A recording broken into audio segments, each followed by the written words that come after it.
আসসালামাইকুম।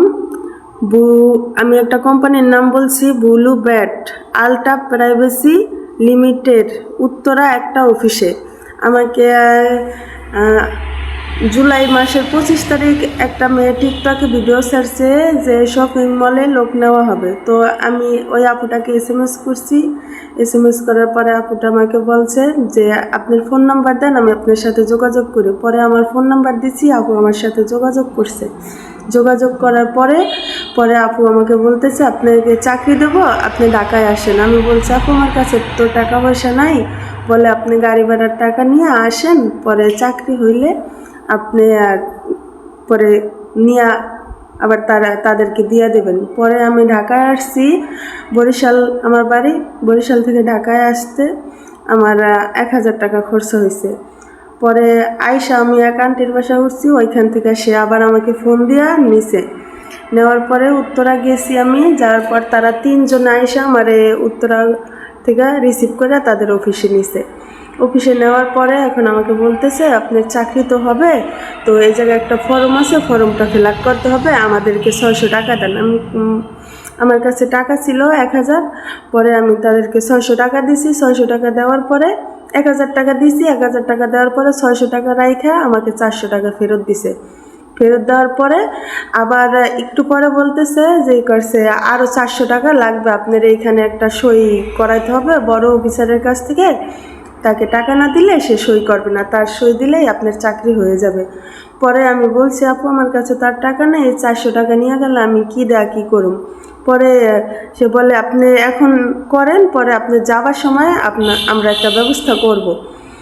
পরে আমি ওই 400 টাকাও দিয়ে দিছি। পরে একটু পরে আবার বলতেছে যে আপনি যেখানে চাকরি করবেন এখানে ইউনিফর্ম দরকার, ইউনিফর্মের জন্য 8000 টাকা লাগবে।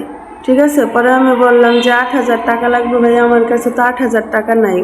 সে বলে এখন 4000 দেন, আর বাকি 4000 আপনি কাজ শুরু করে পরে দেবেন। এখন আমরা একটা টাকা দিচ্ছি, আর একটা টাকা আপনি দেন।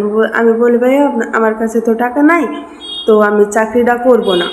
বলে যদি চাকরি না করেন এই 1000 টাকা পাবেন না। আমি যদি না পাই তাহলে না পাইলাম, এটা বলে আমি সামনে আগাইছি।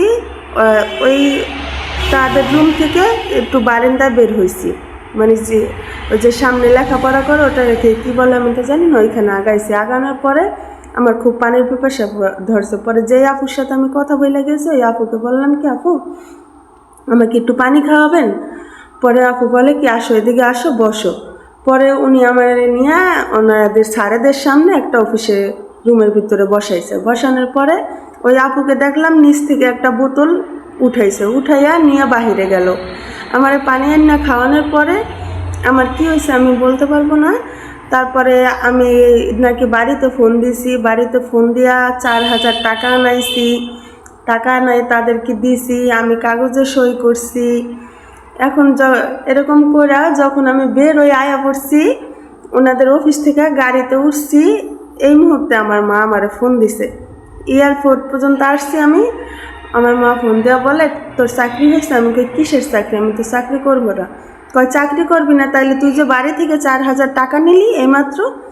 আমি কি কখন নিলাম? কয় হ্যাঁ তুই তো এইমাত্র 4000 টাকা নিলি। পরে আমি বাস থেকে নেমে আবার আমি ওনাদের অফিসে গেছি। অফিসে যাইয়া বলতেছি আপু আপনারা আমার কী করছেন, আমি তো আপনাদেরকে টাকা দিই নাই।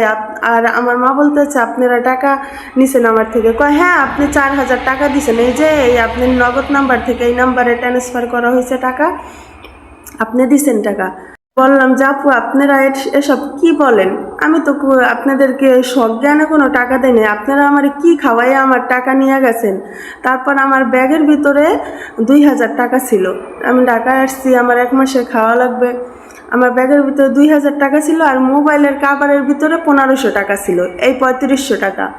আমার মোবাইলের কাভারের ভিতর 1500 টাকাও নাই, আর আমার ব্যাগের ভিতরে 2000 টাকাও নাই। আবার ওই 4000ও নিল, আর আমার থেকে 1000ও নিল।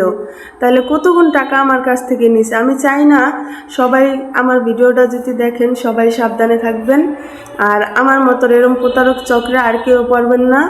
আর আমি আপনাদেরকে একটা দাবি জানাই যে আমার সাথে যা হয়েছে এটা যেন আর কারোর সাথে না হয়।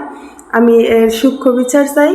আর আমার মা অনেক কষ্ট করে টাকা পাঠাইছে, আমি চাই আপনারা সবাই আমার টাকা কটা উদ্ধার করে দেন, আর কেউ জানি ওদের এই চক্রতে পা না দেয়, কারণ অনেক গরিব মানুষের সন্তান আছে, বাবা মার সন্তান আছে, দিন আন না দিন খায়, চাকরির লোভে আসে, আর ওরা এরকম করে। ওরা আমার পানির সাথে কী যে মিশিয়ে খাইছে আমি সেটা বলতে পারবো না। আমার তো কোনো কিছু মনেই নেই। আমার ফোনের ভিতরেরও টাকা নিয়ে গেছে, ব্যাগের টাকাও নিয়ে গেছে ওরা। কপালটা ভালো ভাই, যদি আমার ফোনটা নিয়ে যেত তাহলে আজকে আমার কোনো পথ ছিল না, কারণ আমি ঢাকা শহর কিছু হয়েছি না। আমি উত্তরা থেকে কিভাবে আমি বাসায় আসতাম, আমি আমার ফুপুর বাসায় আসছি।